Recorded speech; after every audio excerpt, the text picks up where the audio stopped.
Bwana mtazamaji, ale mbele yetu sasa ndo miongoni mwa waandamizi wa timu ya GSP ambao wamehakikisha klabu hii inakwenda hatua ya finali, pamoja na kwamba mchezo wa ulikuwa ni mgumu sana. Anakwenda kutujalia jina lake nani, lakini pia anataka tuambie mchezo alivyoona kwake. Anaamini huu ndo mchezo mgumu zaidi ama kuna mchezo mgumu zaidi huko kwa GSP? Karibu sana, jina lako nani?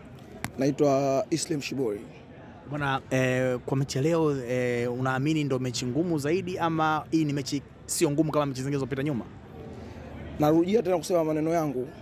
Toka mashindano yalivyoanza, kila mechi niliwaambia wachezaji wangu tunaenda kupambana. Kila mechi kwetu ilikuwa ni finali. Tunamshukuru Mungu kwa kupita hatua hii na kwenda finali.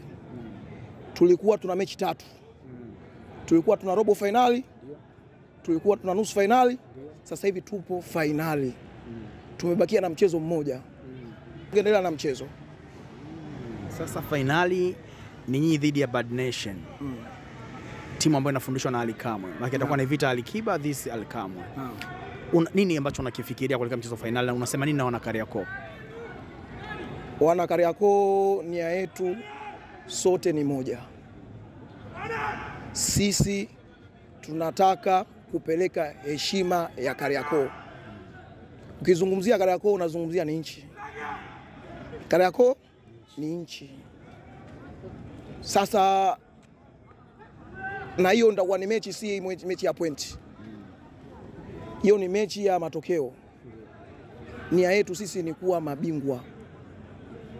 Nia yetu ni kuwa mabingwa na kupeleka ufalme Kariakoo. Mimi siongeze kitu, nikutakia usiku mwema. Inshallah, asanteni sana. Shukrani sana.